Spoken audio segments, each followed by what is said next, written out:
Hi friends, नमस्कार। आप देख रहे हैं स्टडी विद मर्जी चैनल। आज मैं ग्राफ बनाने वाले हूं, वो भी सबसे शॉर्ट ट्रिक है। आपका समीकरण 1 और समीकरण 2 दिया हुआ है। समीकरण 1 है x plus 3y is equal to 6 और समीकरण दूसरा में दिया है 2x minus 3y is equal to 12। आइए हम सबसे पहले इसका बॉक्स बना लेते हैं। तो इस प्रकार से हमने बॉक्स बना लिए हैं। भुज और कोटि क्या है, तो हम x अक्षा को भुज कहते हैं और कोटि जो है वह है y अक्षा को हम कोटि कहते हैं। इस प्रकार से समीकरण 1 और 2 को दोनों भुज कोटि हमने लिख लिए हैं। तो हम समीकरण 1 का सबसे पहले भुज और कोटि निकालते हैं।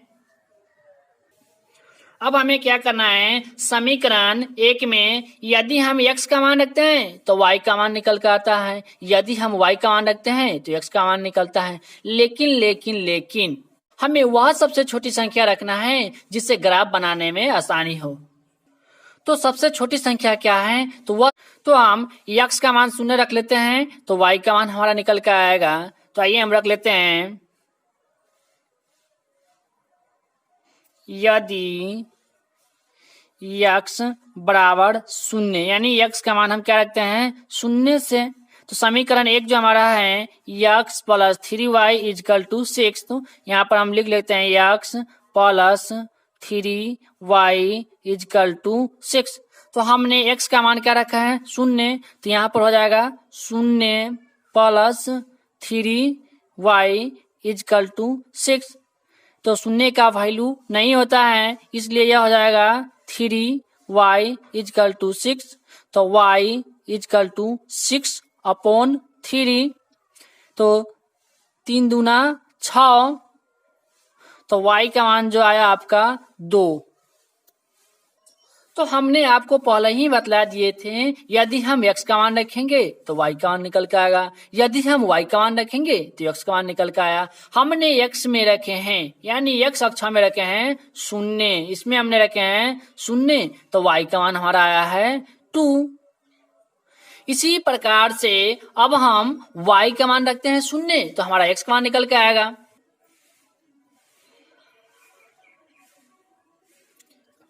यदि y इजकल टू 0, यानी हम y का मान रखते हैं 0, हमारा समीकरण है x plus 3y is equal to 6।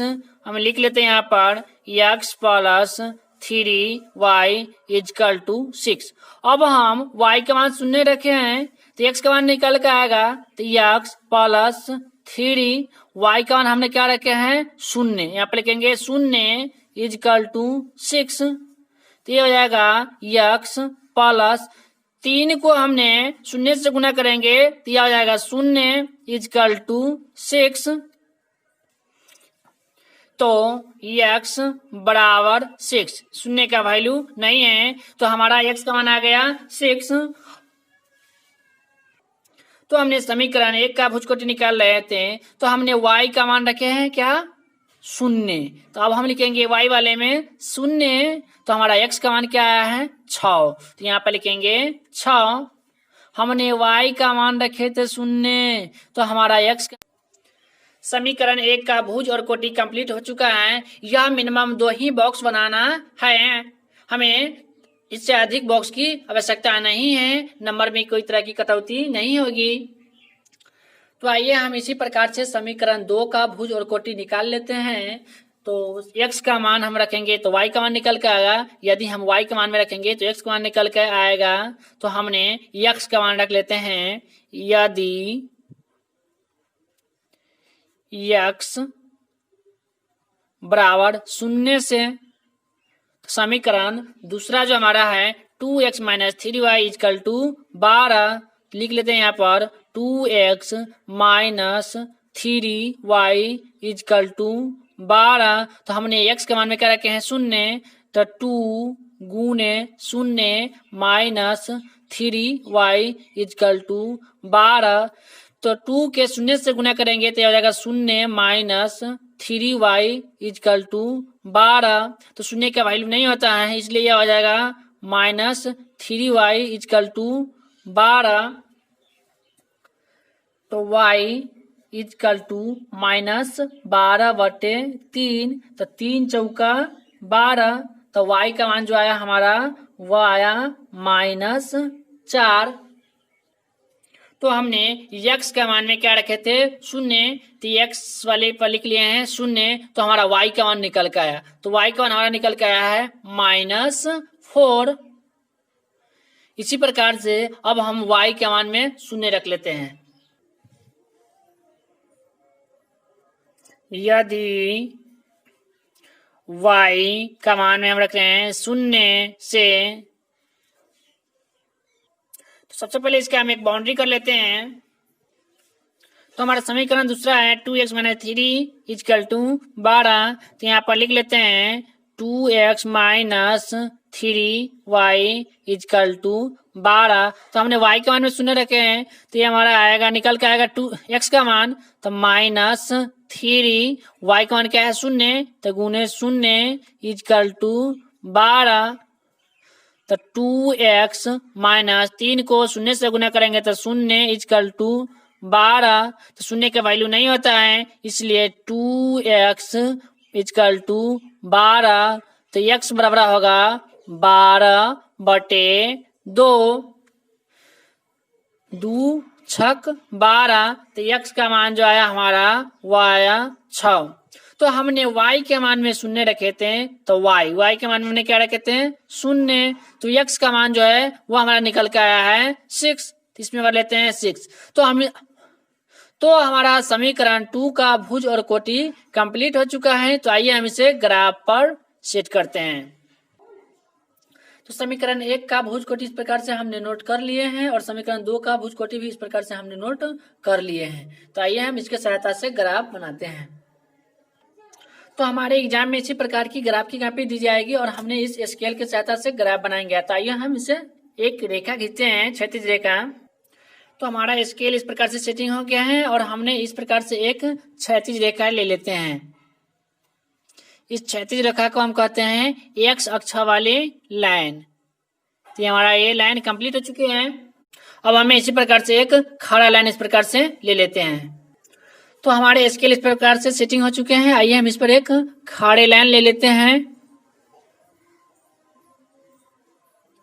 इस प्रकार से हमने ले लिए हैं। तो ये लाइन हमारा हो गया x, और ये लाइन हमारा हो गया y, और ये लाइन हमारा हो गया x1 यानी माइनस वाला, और ये लाइन हमारा हो गया y1 यानी माइनस वाला है। तो हम इस प्रकार से सभी पर एरो लगा सकते हैं। इसका अर्थ है जो हम इसे और भी बढ़ा सकते हैं। तो ये हमारे हो गया x अक्ष की लाइन, और ये हमारे हो गया y अक्ष की लाइन। x अक्ष और y अक्ष यानी इस दोनों लाइन का मध्य बिंदु क्या है, तो हमारा ये मध्य बिंदु हो गया। इसे हम 0 से स्टार्ट करते हैं। मध्य बिंदु हमारा हो गया 0। तो हम इस प्रकार से इसमें चिन्ह लगा लेते हैं।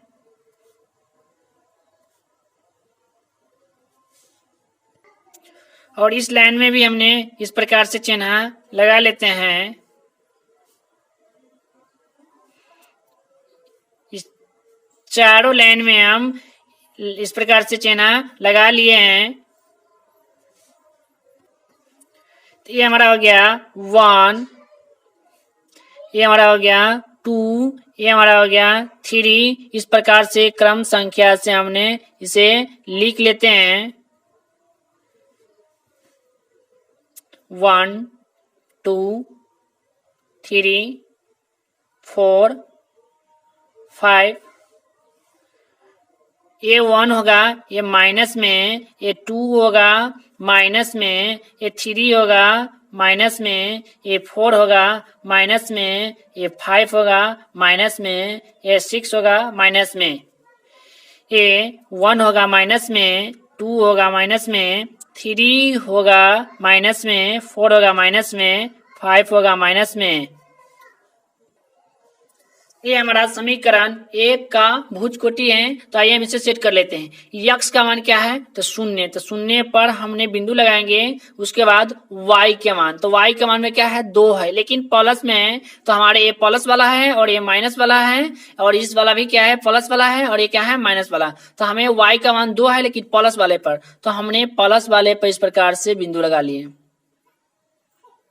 ठीक है। उसके बाद कह रहा है हमारा यक्स का मान 6, तो यक्स का मान 6 पर हम लगा लेते हैं। यहाँ पर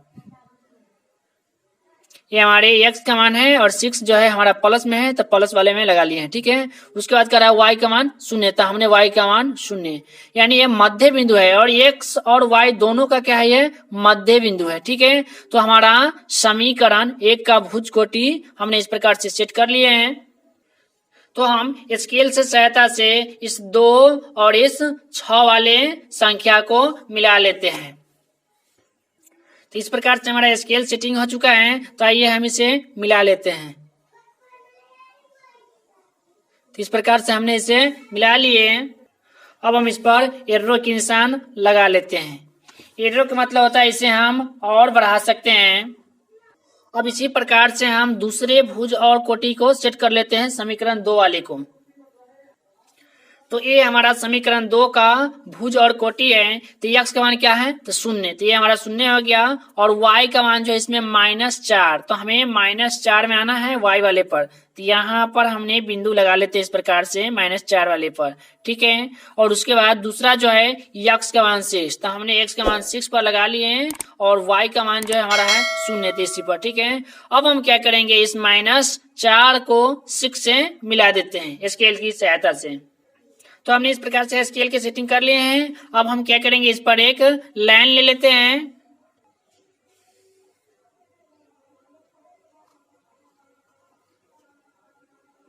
इस प्रकार से हमने लाइन ले लिए। अब इसको क्या करेंगे? इस पर हम एरो लगा लेते हैं। तो आइए हम इसे सभी पॉइंट को थोड़ा टहकार में कर लिए हैं। अब सभी पॉइंट बिंदु को हमने लिख लेते हैं। ये हमारा है 0, 2, और ये जो हमारा है पॉइंट बिंदु है ये हमारा है 6, 0, और ये हमारा पॉइंट बिंदु है 0, -4। तो हमने इस प्रकार से सभी का पॉइंट बिंदु लिख लिए हैं। ये रेखा जो है हमारा समीकरण 1 है। तो हमारा समीकरण जो था समीकरण 1, यक्स प्लस 3y = 6, ये हमारा समीकरण 1 का ये लाइन है। और ये जो लाइन है ये हमारा समीकरण 2 का लाइन है। तो समीकरण 2 जो है हमारा वह है 2x - 3y = 12। तो ये दोनों रेखाएं जो है ये आपस में यहाँ पर प्रतिच्छेद करती हैं। तो हमारा आंसर हुआ, ये जो है बिंदु है वह 6 है, यक्स का मान। तो यक्स का मान जो हमारा हुआ 6, और y का मान जो हुआ हमारा क्या है? 6, 0। ये 0 जो है y अक्ष की मान है, तो हमारा y का मान हुआ 0। यही दोनों हमारा क्या हो गया? आंसर। फिर मिलते हैं अगले नेक्स्ट वीडियो में। फिलहाल तब तक के लिए जय हिंद, जय भारत।